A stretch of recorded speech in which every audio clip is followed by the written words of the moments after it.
What's up, y'all? Austin Winters here, and I'm here with Mark C. Winters, better known to me as my father.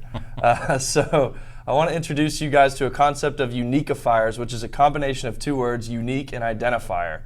For my dad, he's got a whole bunch of them. All of them together make him the unique individual that he is, and I just want to run through a few. So first off, he played under Coach Switzer in the 1980s for the Oklahoma Sooners football team. He launched a cyber cafe called Cyber Explorer in the mid-90s that sold coffee and internet access. He also made a bike company with luxury bikes built from boron carbide, some crazy material that was used by David Goggins. If you've read his book, you'd be familiar with that Griffin bicycle name.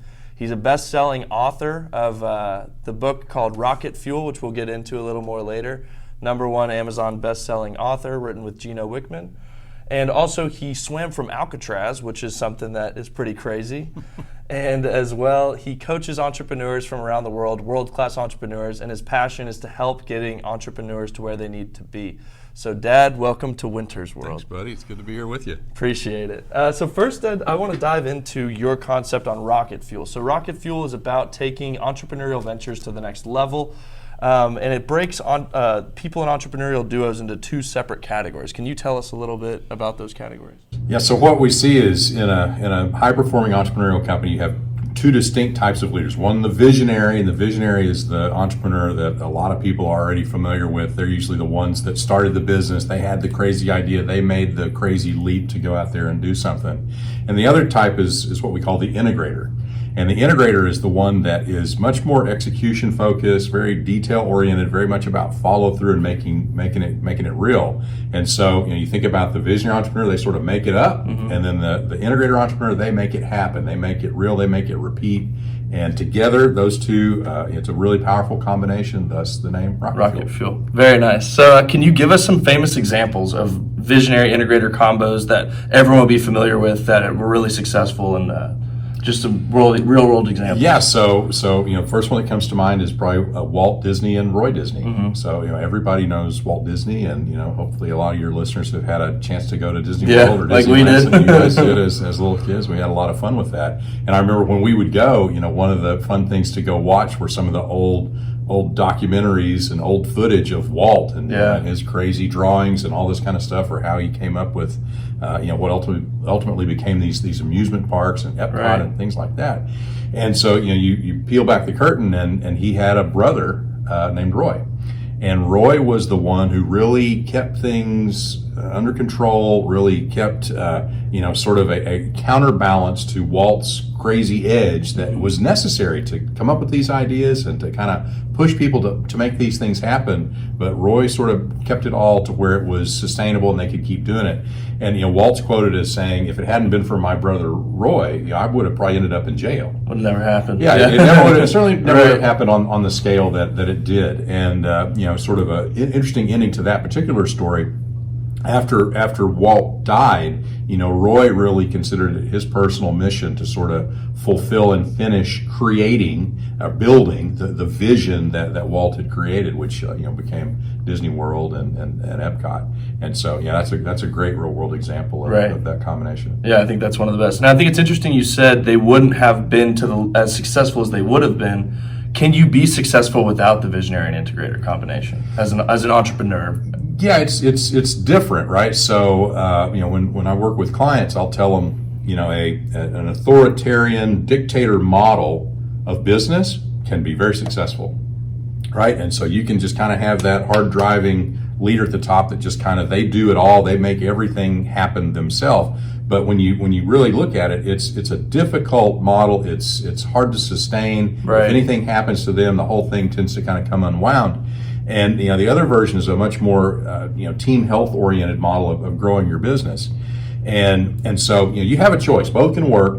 But the folks I work with, the entrepreneurs I work with, they're much more interested in this kind of healthy, sustainable model that has the opportunity to go even higher, go even farther, right? Just through the strength and health of the team, rather than just the power of this one individual that's dragging everything along with them. Does that make sense? That does, yeah. So if you were to start a company and you were that long-term thinking and you wanted it to last, maybe multi-generational, what does a transition look like because you'd have to have multiple sets of visionaries and integrators if you wanted to follow this model. Have you seen something like that? What would that look like? So multi-generational is hard, right? So let's kind of back up. So the question of, if you sort of saw this view, you're the visionary entrepreneur and you kind of see this model and you want to build a company that lasts for a long time, that's going to lead you to, hey, maybe I need to get an integrator. Maybe that needs to be an early hire, or I need to identify somebody in the company right now early on to fill that role. You start thinking about playing this thing out from generation to generation, and it becomes challenging. And in family businesses, one of the things that we see is you'll have a visionary entrepreneur on one generation, and there's just not one in the next generation. Gotcha. For whatever reason, there's one of the kids isn't visionary or whatever, and can't just step in and take that over. And sometimes that's hard for them to recognize because they have personal relationships. They don't want to admit that. They don't want to be honest about it or whatever. And so that's one of the reasons that you see companies kind of go off the rails as they skip generations. And the statistics on companies that make it like to a third generation, it's very few. It's very, very few that make it. But there are other models where it's really common to hire an integrator from the outside, so that piece is pretty easy. But yeah, we've recently seen examples of companies that actually bring in a visionary. Oh, really? Mm-hmm. And so it's a little. So was it founded by the integrator, and they just? Well, so that's a different model. So there's some situations it's usually not founded by an integrator, but a lot of times an integrator will end up owning a company. Maybe because the visionary went away, died, sold the business, whatever. Maybe somehow they bought the business. That's the typical situation where an integrator is kind of there by themselves. The other one might be if they were just really a technical expert that was sort of had a certain craft that they did, and they just kind of did more of that and sort of accidentally ended up with a bigger business. And in those cases, really in any case when you're bringing in a visionary, the thing that's different, it's not like I'm going to go recruit for this person, I'm going to pay X salary that has this skill set, but it's you're really looking for that person who, one of their options would be to go and start their own business. But now they see this business that's existing, it has some interest for them, it has some, it matches with what they're looking for in some way, and so they're willing to and interested in coming in to step into that visionary role. The thing that's unique though is typically it has an equity component, an ownership component. So they're probably somebody who's going to go start their own thing probably isn't just going to come into a job where it's just the salary and they don't have an actual ownership stake of some level. They need a piece of it. They need a piece of the action, right? Because that's how they're wired. They're wired to kind of take risks, which has the risk reward model, right? So bigger the risk, the bigger the upside, but the bigger the downside as well, and they're comfortable with that. Right. So visionaries tend to be more risky as people. Right, and it's interesting because integrators sort of sit in that space between where they understand the risk, they're not necessarily willing to take it themselves.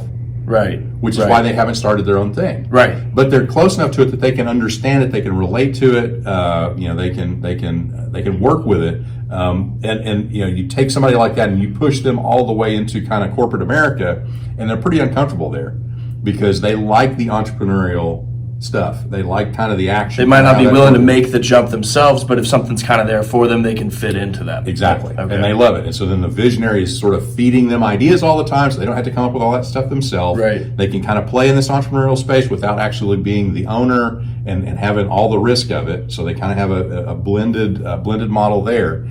And and it just feeds them and they just make it happen. And that's where they get their charge is. They get their charge by taking those ideas, filtering out the crazy from the great, and then the ones that are great that fit with where we're going, they go make them happen, and then they're ready for the next one. Cool. So if someone wanted to figure out, am I a visionary, am I an integrator, where can they do that? So you go to rocketfuelnow.com, and there's an assessment. Okay. And you just take that assessment, 40 questions, it'll give you a score on how much of a visionary you seem to be, how much of an integrator you tend to be, and that helps you kind of get a frame on what that looks like.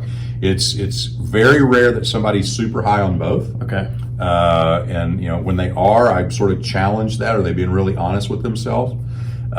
Typically you'll have somebody that's noticeably higher on one than the other, and that kind of points you in the right direction, where you're more visionary, more integrator, and some people are neither, and that's fine too. It's not a pass-fail test. There's lots of other roles that people can fit into, but for these two roles, that's a good place to start. So would you say you have to have pass a certain threshold of entrepreneurial ism to be a visionary or an integrator? Because the way you were making an integrator sound, it's not like they're just wanting to have a stable 9 to 5, but they're not as risky as a visionary. So they're not just they're kind of past a bar almost, but they didn't go as risky as would you say there's like a spectrum there? So like you're an entrepreneur, you're going to be a visionary or an integrator? Because I think visionary is a synonym to entrepreneur in most people's minds. Yeah, I think that's true. I mean, for an entrepreneurial integrator, I think that's definitely true. There are people that are trying to attach to the term that term? Integrator? Integrator that aren't really. They're not an entrepreneurial integrator, I would say, but they sort of play this same type of role in more of an established, traditional corporate America, big company structure, right, where they're pulling things together, making them happen. But it's really different. The difference is the entrepreneurial integrator has to be able to deal with this crazy visionary. Right. Okay. So the CEO of a Fortune 500 is not going to be as wacky. Different person in the most circumstances. Right. Yeah. Different person, and so that's a fundamental difference, I think. Okay. Interesting. So I guess that I've heard the comparison. I think you and I have spoken about this before. There's occupying generals and there's invading generals. So the invading general would be the visionary integrator tandem of an entrepreneurial situation, where the occupying general combo would be like the CEO and COO of like Coca-Cola or something like that. Yeah, or you actually maybe could even think about the visionary as the conquering and the general and the integrator as the occupying. Okay. And an important thing to note is we don't think of the visionary and the integrator as different levels. Right. We think of that relationship as really a partnership where they need to be able to see eye to eye and lean on each other, push on each other, in order to make that relationship really, really effective. Interesting. And so the one question that I've always had is it important so say I'm a visionary, is it important for me to find my integrator before I start any venture, find someone who matches up with me, who really has those talents, who can do things, and then as the visionary come up with some ideas, or just get going, start with what you're doing, start an idea, and then hope to find an integrator along the way? Because you've said, how many visionaries are there per integrator? It's 4 to 1. Four visionaries. 4 visionaries for one integrator. So integrators are super in demand. Super scarce commodity. So if you're an integrator, that's great news. Great news for the integrators. News for you. Yep. We need you integrators to identify that that's what you are, and we need you to prepare to be great as integrators so that you can help more of these visionaries that are out there. So to your question, though, I think there's 2 things to think about. One is, when you're starting out, a lot of it is about just getting started. Right, a lot of it is about just kind of figuring out what you're going to do, but not overthinking it, because you think yourself to death. You got to begin to take action and move into the direction that you want to go. But I will tell you that entrepreneurs that I've worked with that have really leveraged this relationship to great success, then maybe they have an exit and they sell their company, make a lot of money, whatever, and now they're on to the next one.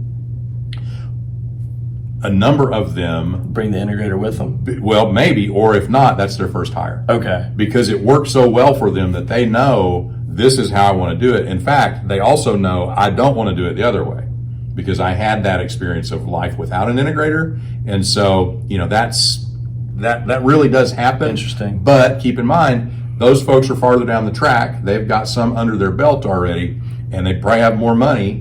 Right, so it's less of a risk. Some of those options may not, avail themselves to, the bootstrapping young entrepreneur that's just trying to get rolling, trying to hustle. So that brings up a 2-part question that I want to ask you. First, what was your entrepreneurial leap like? And then second, what strategy would you recommend to people in college, people coming out of college, young professionals in their early 20s that wouldn't have the resources or the time?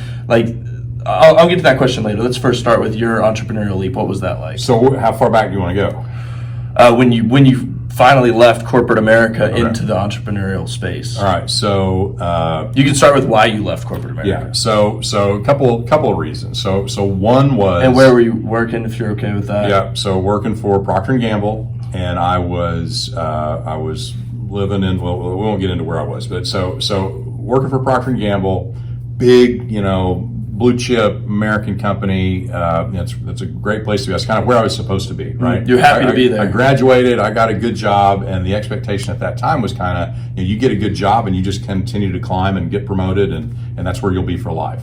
So entrepreneurship wasn't sexy at the time, in the late 80s, early 90s? Certainly not like now. Okay. Certainly not like now. I mean, in fact, it had come from a time where entrepreneurship was kind of you're doing that because there's nothing, you can't do anything else. So it's almost like you're unemployed, you just got to figure it out now. Yeah. Okay. Right. And so it was not that. There was some discussion. So I was in business school at the University of Chicago, and we actually, there were entrepreneurship classes starting to pop up, but that was rare. So a lot of schools didn't have anything like that. So we were kind of out in front on that. So I was taking some of that, which kind of got me thinking about it, and had a situation in the corporate job. And keep in mind, when I was in that position, I literally expected I was going to be the CEO of Procter & Gamble. That's your long-term goal. I knew when I was 43 years old I was going to be the CEO of Procter. You knew it. I had it plotted out. I knew exactly how long it was going to take me to rise to the next level, and who was already there, and when they would likely retire, and how that would kind of turn out. So I had it all figured out. So the entrepreneurship came to you. You didn't. That wasn't the original plan. It wasn't the original plan. But then through my experience in the corporate world, what I saw was, for one, I was told things that weren't true. Okay. In terms of what's most important for you, actually wasn't most important for me. It was easier for them. Was that people above you trying to save their own, cover their own? Maybe. So I started off in the sales function, and I was told at first, you don't need to get an MBA. We're going to teach you everything that you need to know. Well, all the executives definitely have. Yeah, and then I pull out an annual report and I look at everybody that's in top leadership, and they've all got MBAs from top tier schools. Wow. And so that didn't really jive. And so then I kind of pushed on that a little bit and found that I was not in the right track that I needed to go make this thing happen that I wanted to make happen. So that was one. And then I had a situation where I got in a discussion with a manager. Your direct manager? My direct manager over dinner.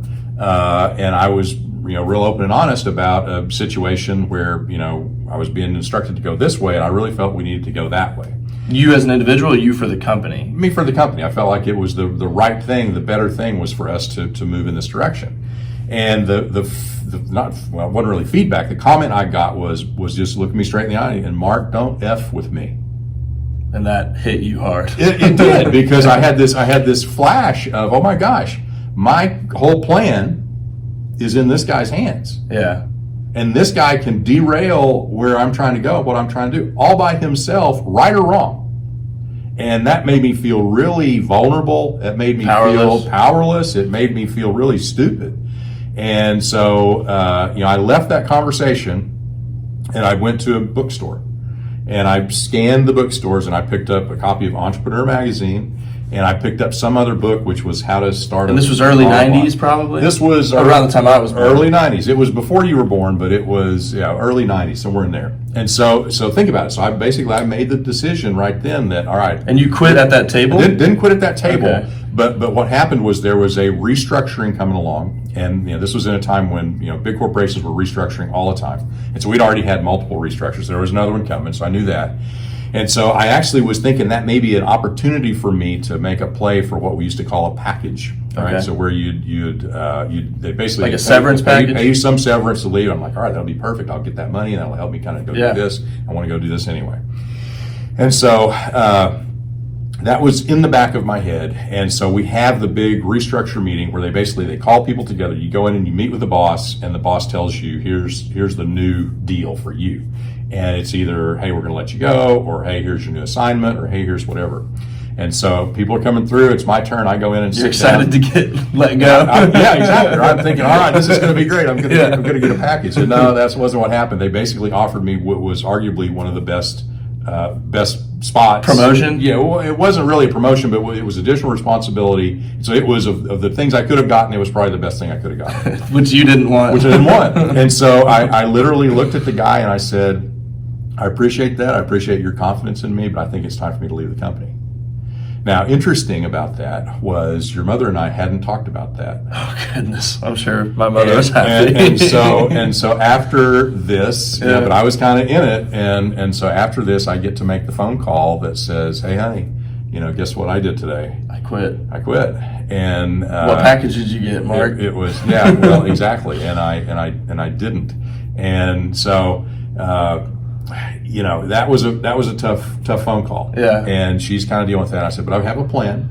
I'm gonna go consult. I'm gonna do whatever. And the extent of my plan was I didn't really know what I was going to consult on or what I was going to do. So fortunately, I did get one of my professors at the University of Chicago. This is while you're still in school? So I was still, but keep in mind, I was getting my MBA while I worked. So they're paying for your MBA too? They were, but I was almost done. Okay. So was the money part covered there? You're just good to go, or is that another piece? That was another piece. So I was going to have to pay now for the rest of it. So you took the biggest possible risk you could. Yep. And so anyway, he invites me to go and work with him to go and consult. And so basically what that meant was I got to travel around and kind of follow him around and learn from him kind of how he did this, make a little bit of money, not much, but it did cover my travel. And that was important because while I knew I wanted to start a business, the crazy thing is I had no idea what business I wanted to start. Mm-hmm. I didn't have the idea. And so, you're a visionary, we should say that. I am. On the Visionary Integrator spectrum. I am, and so I had lots of ideas, but I didn't have the one that I was willing to really invest my time to go and land this bet on, right. if you will. So that's what the whole consulting adventure became about. And one of the things that I got exposed to, and keep in mind the time frame here, was specialty coffee, so Starbucks in particular. What was Starbucks like at that time? In the early mid '90s, or what? Early '90s. Okay. Early '90s. So so I was in Chicago, which is where I got introduced to it. And so literally some of my classmates would walk me into Starbucks, and I would remember looking at the menu. I'm all like, it's Italian words. Yeah, right. It's like foreign language, yeah. Literally. So I had no idea what to do, and they kind of walked me through, and I eventually figured out that this was the drink that I like to get. Which was what? A mocha. Mocha. Yeah, just easy. Woo, yeah. Right? Mocha latte, grande mocha latte, and so, but I knew what I liked, so I felt like I knew what I was doing, yeah. and I liked it. It sort of became part of my routine. So every time I was in Chicago, I would get one, and when I was in Chicago, I wish I had one. And so that was my first thing is, all right, I'm going to bring I'm going to bring Starbucks to Milwaukee. Because it wasn't a global chain at that point. Right, so get this. So I reach out to them about, hey, I want to bring Starbucks to Milwaukee. So you want to be a franchisee? Well, that's the first thing they said is first of all, we don't need you, and we don't do franchises. Yeah. So, and second, we're not interested in Milwaukee. Oh, really? At that time, they didn't even think about it? Was not even on their radar. Wow. Okay? I mean, they were in Chicago, New York, San Francisco. I mean, just the big top tier cities in the country. And were there a lot of locations in Chicago, or was it kind of like a special cool spot to go to? Nothing like now. Okay. But there were multiple locations, but I mean, nothing like the saturation that you see now. So I don't know what the exact number was, right. but it was way less. Way less, right? So yeah, it was special, and it was unique. Was there a status applied to that? Well, I don't know about it. Yeah, people who knew what they were doing and people who didn't. Yeah, like me. Yeah. But they, I was converted by the clientele. Right. So that was what was going on. So anyway, so that option kind of goes off the table. I can't bring Starbucks to Milwaukee, so I was a little frustrated by that. And so my next thought was, all right, fine, I'll do my own concept. And I'll lock up the best locations in town because eventually they're going to want to come here, and then I'll have the best spots, and then they'll have to deal with me. So the play was you make your own Starbucks, and then Starbucks buys you out eventually. Exactly. So that was my thought. So then I start diving into specialty coffee and how to do all this, and I think I bought they used to sell in the back of Entrepreneur magazine. They used to sell these 3-ring binders that were how to start an X business, right? How to start a specialty coffee shop. Really? How to start a dry cleaner. How to start a car wash. Right? So they had kind of templates for how to approach this and some helpful data. They weren't great, but I think you better than nothing. $49 or something to kind of get you started. And there were some resources in there where then you could go and research more. So I began to put together a business plan for this. And one of the things that I wrestled with and was trying to figure out was, okay, how do we differentiate? Other than because there were other coffee shops, obviously there were other coffee shops, but there weren't the specialty coffee thing that was new. So there weren't a lot of those. There were some, but you could see that there were going to be more. Okay. And so, great. If there's going to be more, how am I different? And location was one, but you don't want to just base it on just location. You need to have other things. And so I really was wrestling with that. So as I'm traveling around the country, I found out, actually in San Francisco, that there was another concept where they basically were integrating technology in with a coffee shop. And the thing in San Francisco used to be called the SF Net. And there's literally like a plywood box they would build around a computer workstation. And, it was coin operated, which is crazy. And what does that mean, though? So, like, how X amount of time on the computer? Yep. So, but it was just limited to a bulletin board. You probably don't even know what a bulletin board is. No idea. Bulletin board, think of it like online chat. Okay. It's like a chat room? But really command line based, no room. So that means the green letters on the black terminal? Pretty much. Yeah. And so, basically, people are in there just kind of saying stuff. What are they chatting about, just for fun? Whatever. It depends on what the bulletin board was about. So either like threads on Reddit. Like threads, okay. right? And so you'd have a bulletin board that would be about this, or a bulletin board that would be about football. So this one was the SF Net. So this was, people in San Francisco talking about whatever. And that's the World Wide Web, or that's local internet chat room? I don't think you would call it the web. Okay. So, because it didn't have that kind of interface, it just wasn't like that. So it was super primitive. You guys wouldn't, it's more like text chat with threads. Okay. Probably that, except through a computer, so people didn't have the phones. Right. And so somebody, if they didn't have a computer at home, they could go drop a quarter in the plywood box. So it looked like an arcade machine, right? And do it at the coffee shop. So I thought that's interesting, right? Because it's bringing technology into the equation. That's a differentiator. I was interested in technology. That's a differentiator. And so then I kind of started searching around, and I found this word cyber cafe. And so I looked for that, and I found really just a handful of places on the planet that were cyber cafes. And again, this is early 90s? This is early 90s, so there were some in Australia, there were some in Canada, there was one in London, and there was one in New York, there was one in Cambridge, Massachusetts. And I thought it. and so I decided I'm gonna develop a plan for the ultimate cyber cafe. So I need to go see some of these places. So I took my my video camera, and got in my car, and I left Milwaukee, and I drove across southern Canada, and came down through Cambridge and New York City, and then drove home. So I went to I found eight to 10 of these places. I went in and I talked to the owner, and I asked them, kind of how it was going and what was working well, what wasn't. If they could do over it again, what would they do differently? I took pictures and video. I talked to customers, asked them what they liked, what they didn't like. And what was the clientele like in these places? And then another question: where would you access the internet before the cyber cafes? A library, or if you had a computer and you had internet access? Okay. Which everybody didn't. Everybody didn't have. That was through your phone, dial-up, or something? It was exactly right. Okay. So you had a dial-up modem that made the crazy sound, and all that. Super slow. So there really was nowhere else to go if you didn't buy the PC to go get on these internet, or was there like a public library or schools? Schools. So university? Not universities, right? So university would have a computer that was strong enough. They'd have a computer lab, and they'd have internet access. That's actually where the backbone of the internet was. So they had higher speeds, and so that was kind of it. So the general public, it was a lot more limited, and because of the speeds and the bandwidth and the computer processing power, it just wasn't very graphical. So it wasn't engaging. Really. It wasn't like now. You didn't have video everything. You didn't have audio everything. Those images, images, right? Those were big, heavy files that took a long time. So you couldn't even send a picture to someone. So people, it was hard. Okay, it was hard, and so it was just frustrating. So anyway, I gather all this information. I'm looking at how people were. You asked how the users were like in there, and it was different by different ones. Different ones had kind of themes, and so some were real, kind of cool and groovy, and some people were real kind of metro, and some people. It was all different. Yeah. Different. I saw different age groups, different levels of kind of social interaction, and so just took notes on all of this, and then came back and sat down and using my best. MBA model, I put together the ultimate cyber cafe business plan. And so then I go out and start looking to raise money. And what I learned there was that everybody wants to talk about your business. Everybody wants to see the business plan. This is awesome. Yeah. Man. Send me that. Maybe I'll invest.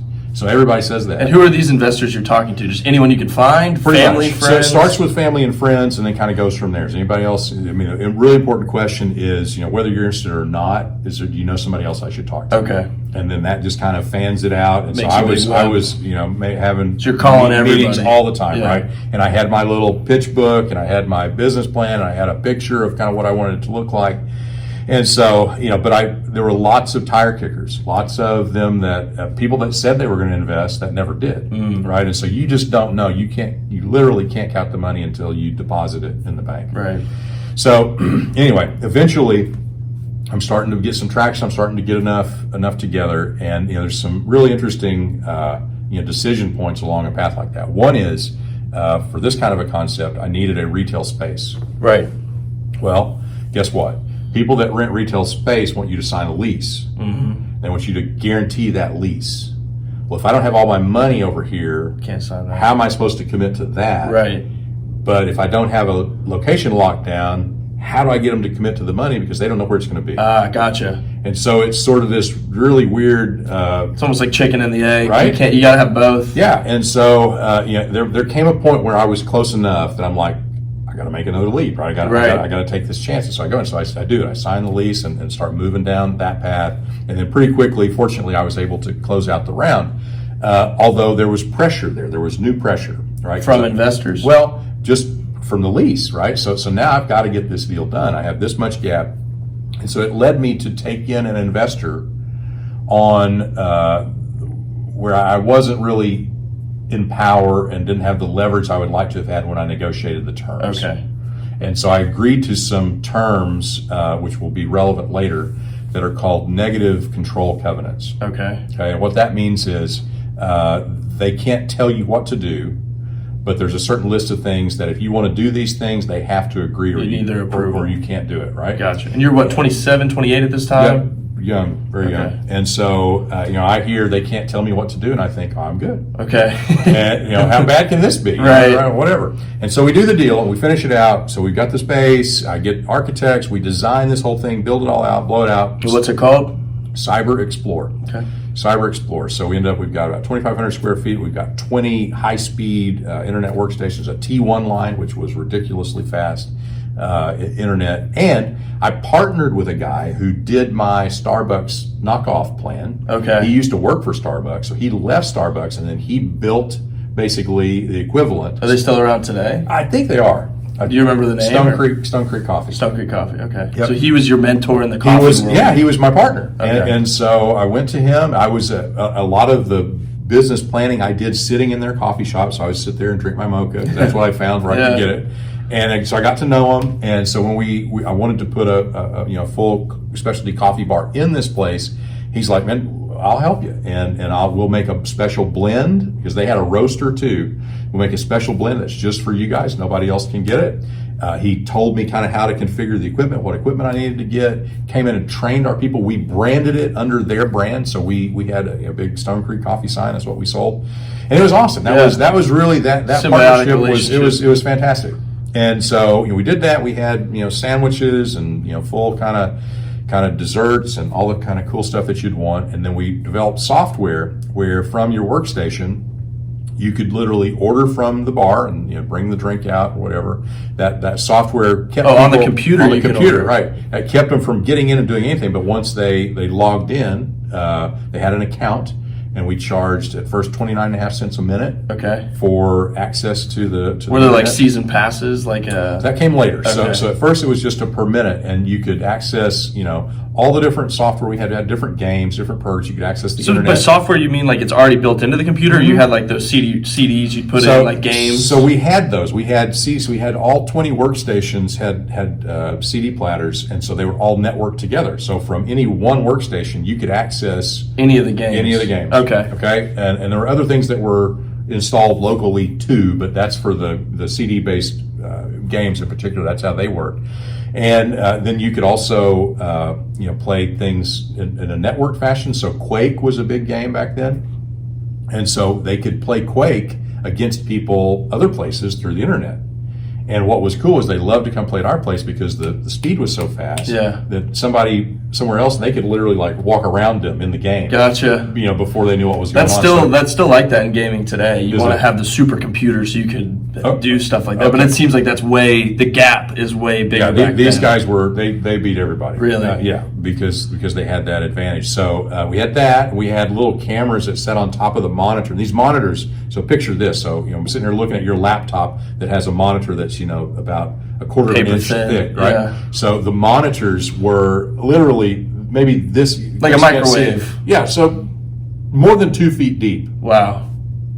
It was. So that's why you had the whole block box that's built in, or something. Or well, the monitors sat on top. They were really big, nice monitors for the time, and then the CPU sat in a cabinet underneath. So we custom designed these workstations so that people could sit together socially. Were they for work though? Because it sounds like a lot of it was just entertainment. I'm calling it a workstation. Just in computer stations. Okay. Work's probably not the best word. Some people did. So some people would come and use this as an office. Was there email at that time? Or? There was. Okay. So some people would come and use it as an office, and they would sort of log in remotely and go in. People that could do it kind of from a terminal setup. They would do that.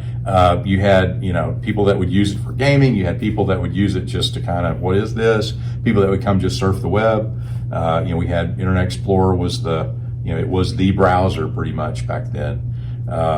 That was heavy. Actually, you had Netscape. That was Netscape. Another one. Yeah, Netscape. I think I've heard that name. Yep. So anyway, so we watched sort of behavior, and what started to happen was we were getting pretty busy. But I noticed that people were really conscious of being logged in or logged out. They knew the meter was running. Oh, okay. So they'd log out to go buy their coffee. Or log out to stop and talk. Okay. And so that wasn't what I was hoping for. I was hoping for more of a exploratory experience. Yeah. So they're just trying stuff and then talking about what they're trying. And so I thought, well, how do we fix that? And so it was a search for a little bit different pricing model. And so I'm like, all right, what's similar to this? We've got expensive equipment. We got people that don't really know how to use it very well. There's a social component where you're talking to other people. You've got experts walking around that kind of help you, show you how to do it. So those are your employees, guys, computer guys walking around helping. So I'm thinking, what else looks like that? And what I landed on was a health club. Okay. Right? So you got big, expensive workout equipment. Yep. You got some people that don't really know what they're doing. You got some trainers. They may be working out with somebody. You've got some trainers that can show them how to use the equipment. So that sounded right. I'm like, okay, how does a health club price? And they have memberships. Yep. And so that was a big breakthrough. And so it's like, all right, let's do memberships. So, a day, a week, a month, a year, whatever, unlimited membership. So we started selling those, and that was it. Okay. Boom. Now we had more people there than we had space for them to use it. Really? Yep. And so, they would literally on a weeknight, they'd be lined up sometimes 4 people deep at these stations. And so it's like, okay, we're looking at that. It's kind of like, all right, so we have more demand than we have supply. This is a good problem. So, fundamental economics, how do you fix that? Increase the supply. Well, we couldn't do that because I was all built. I was all built out. That's an interesting Increase thought. the price. Increase the price, right? So we could raise the price, and so we raised the price significantly. Saw no drop off in demand. Wow! So that all flowed straight to the bottom line, and so that's really great. We'd have all the local media would be anytime they had a story that had to do with the internet, they'd come use our place as a backdrop. Okay. So the news people were there all the time. They're writing articles about us and stuff. Good publicity there. Great publicity. So anyway, all that's rolling along. All that's really great. Back to, I was young. Back to the contract. I hadn't done this before. Back to my best MBA-driven business plan. One of the things that you put in your business plan is a certain amount of working capital to kind of get you through fluctuations in business and kind of get you started and all that kind of stuff. And so when we're putting it all together and I'm thinking about how much I have to raise and all that kind of stuff, I put a number in there. Well, it turns out the number I put in there was not enough. Okay. And so basically as we're ramping up. And Are you comfortable sharing that number? No. Oh, okay. So, but it wasn't enough. And it really doesn't matter. It's all relative to the business that you're starting. It was a 6-figure number. It wasn't a 7-figure number. And it needed to be. Well, no, it didn't. It just needed to be a bigger 6-figure number than what I put. Because what happened is we burned through, some cash on the front end of that but all the arrows are pointed in the right direction, right? Right. And so when you look at your daily or weekly cash burn, I was down to probably less than $100 negative. Okay. Yeah. For a week. Yeah. Which is awesome, right? Considering how much I was spending at the beginning. Right. So we're just right about to break even, right about to turn the corner, but we're out. And we're out of money, and so we need to put more money into the business. Okay, there's a couple different ways you can do that. Investors can put more money in. Inject, find you another can, investor. You can borrow some more money, right? But some way you've got to get money into the business to pay the bills, because the bills don't stop. And so guess what? That starts to trigger these discussions on all those negative control covenants. Right. And basically the investor that negotiated those had no interest in any more money coming into the business. So I'm like, look, we've got lenders that want to loan us money. Our bank's very happy with us. We've got investors that come in here all the time and want to put in money that want to. You got plenty of demand. All the fundamentals are looking like they're doing exactly what we want them to do. And he's just like, nope, I don't want to do it. So this was a problem. And so basically I approach him and I'm like, look, you want us to buy you out? No, I don't want to sell. Do you want to buy me out? Do you want to buy the rest of us out? No, I don't want to do that. Like, look, this kind of boxes me in where my hands are tied. What's going on? Never got an answer that I really understood. And because his incentives should align with the corporation, the company too. This is again, it's back to not knowing who's getting in with. And you didn't know this guy before? It wasn't family friend, anything like that? Introduced to me by our attorney. Okay. And so, who was also an investor. So, anyway, it's complicated, and it just goes back to you need to know who you're getting in business with. Right. And understand what their motives are and all that kind of stuff. So anyway, I really don't know why this guy did this, but it put me in a position where I was looking for a way out. I formed another entity, and I went to the bank and I said, okay, bank, I'll assume all of the first company's liabilities if you'll transfer all their assets to me. Mm-hmm. The bank says no problem. And then his attorney gets wind of this, and they're like, no, if you do that, we'll drag you through court for years. Oh, geez. And so bank's like, we're out, we're not doing that, and basically calls the note. And so it led to, we had to shut this whole thing down. And so, I had to have a meeting. And so this is where, you come back in, you were there. Oh, nice. You were there in a stroller, baby carry thing. Your next brother was kind of there because your mother was pregnant with him, and he was going to be born in the next week or so. So good timing. Great timing. And so, she and I had to stand there with the whole team and go, we're so sorry, but this thing isn't going to work, and we have to let everybody go, and we had to have a sell off of assets, and we sold off everything. Had probably one of the first internet auctions. Where I was selling stuff on the internet, and we did our best to get that all back and pay everybody back and make everything whole. But it dug a personal hole for us then that we had to go dig out, and so So then you're on to the next thing. So on to the next chapter from there. So that goes back to your coworker Gino Wickman wrote this book, The Entrepreneurial Leap, and you took one of the hardest leaps you could have taken. I mean, obviously, when you're an entrepreneur, you're going to end up taking several leaps, and we can get further into that because you have taken so many leaps in your life. But you just kind of were like, all right, let's go off the high dive. Let's do this thing. There was some animus there, and you kind of had a lion behind you, it sounds like, the whole time, because there was no other option, man. You were just like, I got to do this. Yeah, I mean, it's the classic kind of burn your ships kind of thing. Right. I didn't have a way back. Right. And so, and just, on Gino's book, so Gino, my co-author with Rocket Fuel, his focus now is Entrepreneurial Leap, and it's for that story is actually a great reason somebody should probably read that book, because he will help you think through, are you really an entrepreneur? Right. Do you really understand what's involved here? And he's got some quizzes and some tests to help people get their arms around that. And if you are, he's got some great pointers to kind of get you moving in the right direction. Yeah. And are probably really big pain savers and problem preventers if you'll follow some of the things he prescribes. And I will say, reading that book and talking to you, you'd think that you and Gino would be, and y'all love entrepreneurship, y'all love entrepreneurs, but the beginning of that book is very not negative in entrepreneurship, but it's almost discouraging you from it. Don't make the leap if you're not one of those people. If it's not in your DNA, don't do it. And I think that's interesting, but I want to jump back into what you were doing. Do you think making the jump, as hard as it was for you, led to your success long term, or what would you have done differently? So before we get that, so I want to continue on the comment that you just made, because that's true. Gino does a great job of trying to almost discourage people, and part of the reason for that is, back to what we were talking about earlier, where there was a day when entrepreneurship wasn't sexy. Right. Well, guess what? Now it is. Now it's too sexy. Yeah. Right. And so you have people that, oh yeah, I'm going to do that, and they have no idea. Right. They have no idea what pain and suffering you can go through. Right. And so I think that's really important that he does approach it that way, to get people to really confront themselves in an honest way. Same thing we do in Rocket Fuel with people. Don't kid yourself. If you're not really a visionary, if you're not really an integrator, that's okay. But if you are, it's all about figuring out who you really are.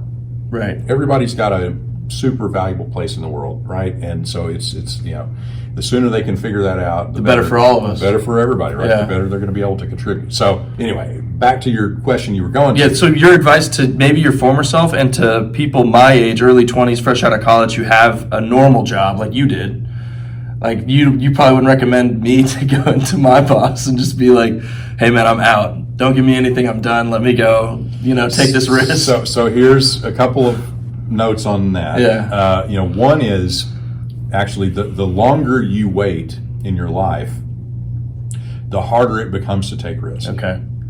Because there's other people involved. So you're saying me, you, Blake, Carson, yeah, mom, right? So everybody else, and so it's not just you can hurt. Okay. What we did was tough for your mother. She's not wired like me in this regard, and so the roller coaster ride, which goes super high, and that she didn't sign up for, that she didn't know she was, bought a ticket for. That's really, really tough. Now, fortunately, she's a tough cookie, for sure. And so, we've made it through all that. But a lot of people don't. Right. And so I see, the entrepreneurial playground is littered with marriages that didn't hold together, friendships that didn't hold together, people that got hurt really bad. So it's one thing when it's just you to be able to have the mindset, which I did, which was, I'll be fine. Yeah. I can sleep in my car if I have to. Right. So you're saying early 20s when you don't have the family or something like that. If you don't yet, that might be, there's an advantage to starting. There's an advantage, but even then I would probably, there's ways to start businesses that are less risky, less exposure, I would say, right? So when you have to go raise money, all of a sudden that's hard. I mean, it's there's lots of other factors involved there. There's lots of downside. The hole that you dig can be super deep and take you a long, long time to dig out of. Where there's also, with the technology we have today, man, there's so many cool businesses that you can start. You don't need any money to do it. And they can be really cool businesses, right? So they're less capital intensive. So I would look for things that are, I would make a move early, because you're trying to learn, you're trying to figure stuff out. I would do something that's not capital intensive. And again, Gino's got some thoughts in his book around things that are right to kind of help you think through where to go. But anyway, those are two big lessons for me. Okay. And then I think you've told me this before, but there's kind of like the market viability test. So if you can, while you have your normal job, you kind of have a side hustle and you see, all right, is this going to be real? Okay, I'll spend 10% of my time on that. 90% of my energy goes to my job. 20% goes to this, 80% here. All right, it's doing really well. Once I hit this point, I'm done. So kind of just venture out a little and then be able to come back. You're tethered to that safety. Yeah, I think there's something to that where, as you're testing things out, to hang on to something that you've got that kind of pays the bills, and it can fuel your experiment over here. And then that's the way to think about it, is rapid experiment. Try things, learn things, prove things. See if people will actually pay you for that. Right. And then you start to divert more and more resources towards that other side, and then there probably does become sort of a tipping point where you got to let go if you're really going to get in. But that's a whole different game if I've got some track record now. Right. I've got literally people have paid me for this, so now I've got some reason to believe that more people would pay. It's more of a calculated risk. Exactly. Okay. And then I was going to ask you that too. So obviously you're a creative. You spend a lot of your time trying to solve problems, working with people to solve their problems. Do you find you're able to be more creative when you've got that cheetah chasing you, or whenever you're more in a stable place. Like I'm going to do this. There's two ways to look at it. I'm doing this because I have to and I need to support my family, or I'm doing this because I want to and I'm fine. I don't have to worry about it. So the stupid answer I'm going to give you is both. Okay. So there's something about space, about creative space. When I've got time, when I get into that flow state. When I don't have the cheetah, I don't have the different kinds of things that are creating urgency. There's a certain kind of creativity that happens there. But the other side is, and I can give you multiple examples of where it's amazing how creative people can get when they have to. Right. The box is this big. We have to solve this by the end of today, or we'll die. Mm-hmm. I mean, literally some things like that. And I've been blown away by how creative people can get, to come up with stuff for how to get out of that. But it's a different thing, right? And so, was that solution the best solution? Optimal solution? Maybe not. Mm-hmm. But it was pretty cool that we were able to figure that out, right, under the pressure that we were under. And some people, we've talked about how people are wired differently and all different profiles. Some people, they sort of thrive in that high pressure environment. Mm-hmm. And when they don't have that, they'll create it. Sometimes without even knowing they're creating it. Is that procrastination? Well, maybe. To meet a deadline? Yeah, that may be a form of it, but people will kind of create chaos because they get juice from that. Yeah. And so, I don't know, there's some kind of a... Which environment do you prefer personally? It's both. Okay. So I like to have some of it where I have space and can kind of do things just kind of as they happen. But there are times when, the urgency gets me going and gets me through it. And as I'm thinking about it, you just kind of asking this question, I think I like the urgency to push me through things I don't enjoy. Okay, interesting. And the space to spend more of the creative time on something on a problem you really get obsessive about. Yeah, that I do enjoy, and you're always dealing with both.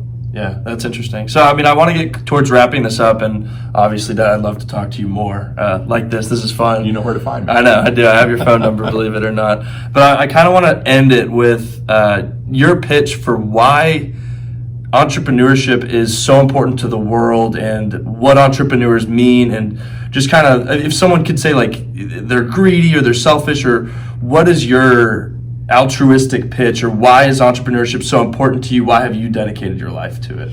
Yeah, so I think entrepreneurs are in the position to really solve the vast majority of the problems that we face as a society today. And the reason for that is, they're always looking at the edge. They're always kind of working the edge of kind of what's next, what needs to be fixed, what needs to be done better, where the opportunities are, leads them in that direction. They're my experience in working with them, they're super driven, they're super creative, and they do make stuff happen. And I look at the ripple effect. So, when I work with clients in here, I see how we work together. I see how it kind of changes them, but then I see how it changes their whole organization. And then I see how those people in that organization are changed, and it just all ripples out. So I think there's just so much leverage, impact leverage in entrepreneurs. They're my, you talk about tribes. Mm-hmm. And so I like to hang out with entrepreneurs. Mm-hmm. They're interesting, they're fun, they're funny, wacky. They're wacky.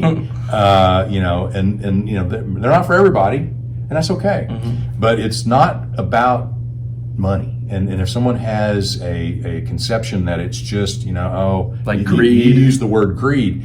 And, when we work through the exercises that I go through with my clients, we talk about getting clear on a purpose that's bigger than money. So it's like socially beneficial or environmentally beneficial, or something it's bigger than they are. It's going to be around after they're gone. That resonates with them, and that people answer that in all different kinds of ways. In some cases, they look at their business, their organization, and it's about that. It's about creating opportunities, having an impact on the people that they touch directly. In some cases, they look outward, and it's like they want to do something that's never been done before. They want to achieve some metric of success. They want to have some degree of impact that is just really meaningful for them. But at the end of the day, it's really a byproduct about being clear on this other stuff and doing it well. And it's for the competitive ones, which a lot of them are, it's just a scoreboard. It really is. And so that's just a way that they can kind of see how they're doing, relative to others, relative to, what they thought they would do. But it's really, it's not, for people to say it's just greed, that would be wrong. Okay. And then I guess one bonus question. So, I mean, with the pandemic that just hit, I've been talking to a lot of my friends, and it's almost like, at least in the workspace, so maybe not the entrepreneurial space, work from home, remote work is becoming a lot more popular. And to me, the pandemic might have liberated geographically an entire generation and into the future, because if you're working at a job that you could do on a computer, you could be doing that on a beach in Aruba just as well as you could be doing that in Juneau, Alaska. Yep. So to you, what does the future of the economic landscape look like? Is it going to be a gig economy, or like what does it look like? And then how do people best prepare themselves for what the future of the career, the marketplace looks like, the job marketplace? Okay, so let me give you several things on this one. So one, Dan Sullivan. Mm-hmm. Okay, so Dan. You give a little bio who Dan is. Yeah, so Dan is the founder of the Strategic Coach Program. He's arguably coached more, great entrepreneurs than anybody on the planet. He's my coach. He's Gino's coach. Gino's been with him for 17, 18 years, maybe longer than that. And I've been with him for a long time too. Anyway, Austin had the opportunity to spend a little bit of time with him, and he's a great conversation. He's super interesting. and so, but think about their business model. When the pandemic came up, and Strategic Coach is his business. Strategic Coach is his business, which is basically it's groups of entrepreneurs like me coming together in a group, and Dan teaches some things from all over the world, all over the planet. And so had to shift the business to Zoom. I had to do a similar